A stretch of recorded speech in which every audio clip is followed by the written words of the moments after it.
If you have been on the internet and have been part of the various discourses that plague the various spiritual communities, especially the communities of Hellenism as well as Norse heathenism, then you have heard about the idea that a person's blood is very important in order to contact with various spirits.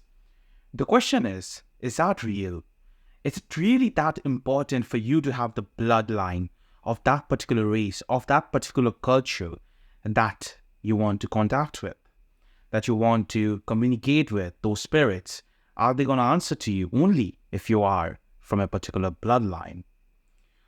In this video, we are going to be explaining the answers of this particular question, which is, does spirituality relate with blood and ancestry?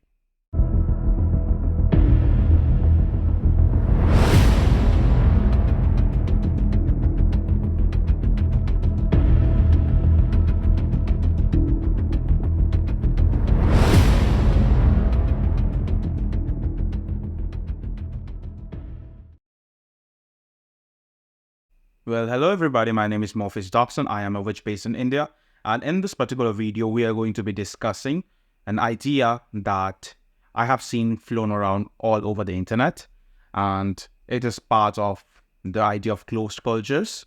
And in this video, I'm going to be explaining to you why I think that most of it is just a big fat lie.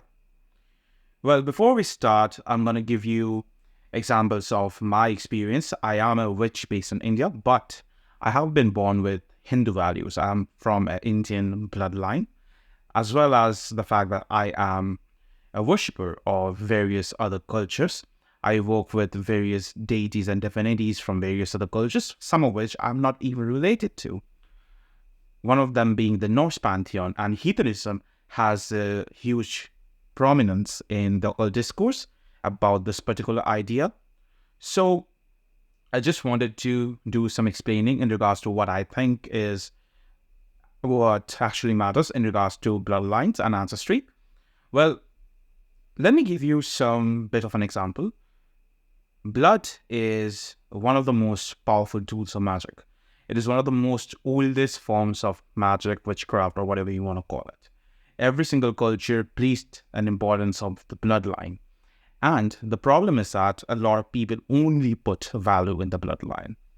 There is a difference. There is value in the bloodline and there is only value in the bloodline. You will see that there are various cultures, pagan cultures, who have very close systems.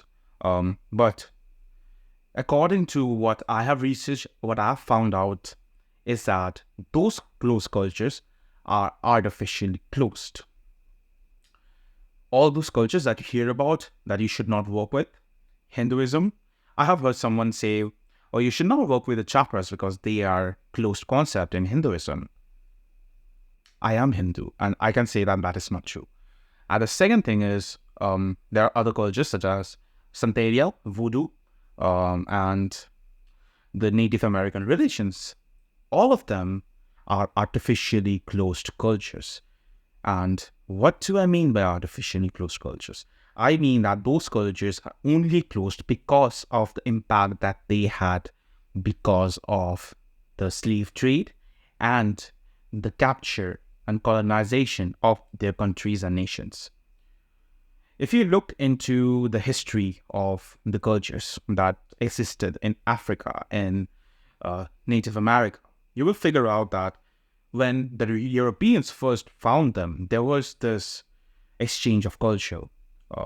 You will still see that some native tribes still share their culture openly. There are mystery religions, just like there were in Greece, in India, in Norse, Scandinavia. There were a lot of mystery schools where initiation was important, such as the Dogon culture in Africa, where they talk about Dagon and other gods. Their culture has opened doors, but there are certain schools and there are certain sects that only are for the initiated. And that goes for every single culture. I am a Hindu, right? or I was supposed to be one. If I go to America and then I say that I'm going to study voodoo and then I want to perform it without the cultural context and the wisdom that is behind it.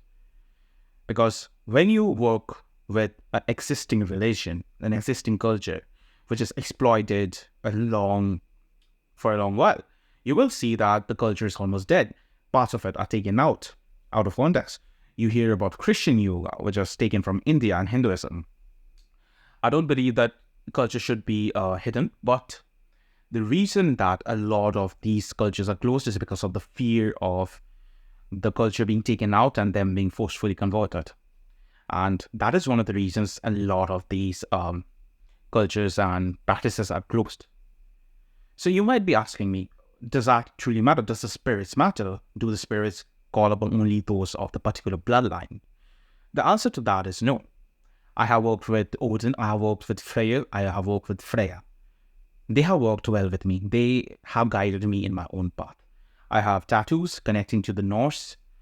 I have Odin's mark. I have the mark of the Norns, and I have the world serpent on me. The thing is, they don't discriminate, humans do. And I can assure you, I have seen people, if you are connected or if you're contacted by any Native American, Indian, or any other deity, you will be welcomed. For example, I have heard about this one person I was friends with, kind of. They had worked with various voodoo spirits. They were not officially inducted. And they were able to get inducted because they proved that their worship was valid, which I don't believe should be necessary, but some people have that. And voodoo is very interesting because it is still a culture and it's still a practice that is very close because of various hardcore magical techniques that they use. And it's kind of like a mystery religion that has taken assimilation with Christianity. And now, when we go towards certain focused theories, such as the Hellenics and the Norse, you will see that I'm not saying that their folkism or their beliefs are valid, because they are not, truly. Because see, the Norse culture was destroyed. It is dead. It's a dead culture that is being revived. I have as much knowledge of the Norse culture as anyone else on the internet.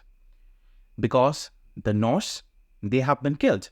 The culture was destroyed, and then after it was destroyed, their culture was written down, modified, and then passed on by Snorri Sturluson as well as Saxa.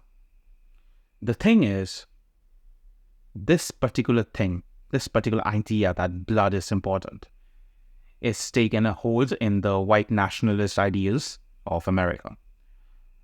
I believe that blood is important. Heathenism needs blood.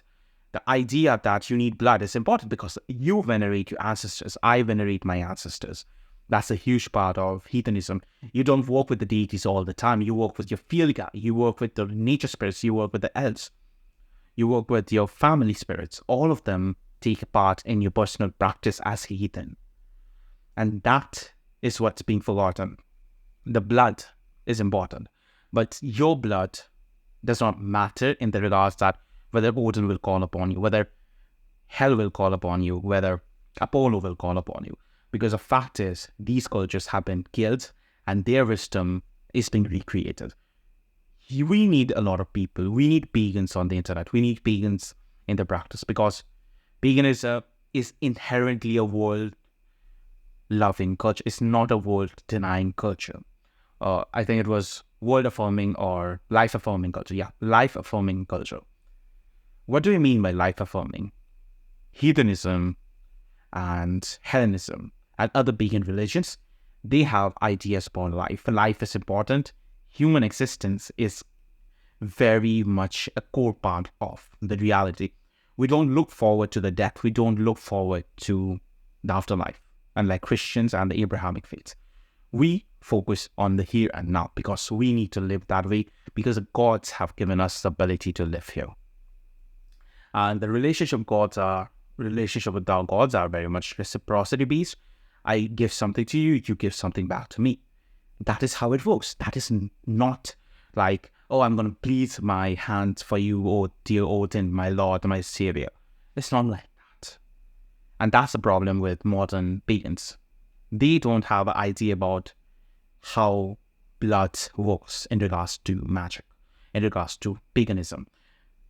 There was a long time where pagans were taken from other parts. You would get thralls from the British Isles when the Vikings would capture them. You would get slaves from Africa who was taken to Europe and Rome. All of these things would happen. All of these things would exist to make sure that there was a particular amalgamation of culture. There was Greeks who lived near India and adopted the Buddhist culture and Greco-Indian culture. There was a culture in which Indians, pure brown Indians, would worship the Greek gods. And there would be altars in which Lakshmi would be there, as well as Apollo and Vesta or Hestia. These things matter. Your veneration, your practice matters, and not your blood. I am going to get hate for this. I know that, because a lot of people believe in the idea that blood is important. I agree. Blood is important. Your ancestors are valid. You need to venerate your ancestors. You need to venerate them and work with them for your own growth and spiritual exploration.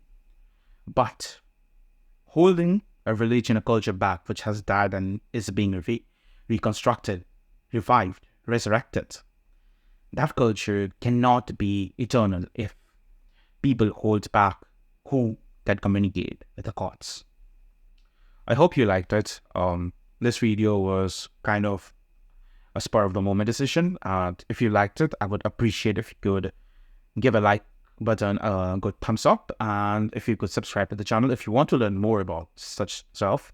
And you can join my Patreon, in which I provide a lot of wisdom and practical advice in regards to magic and Sato. I will see you in my next video. Goodbye, have a great day, and take care.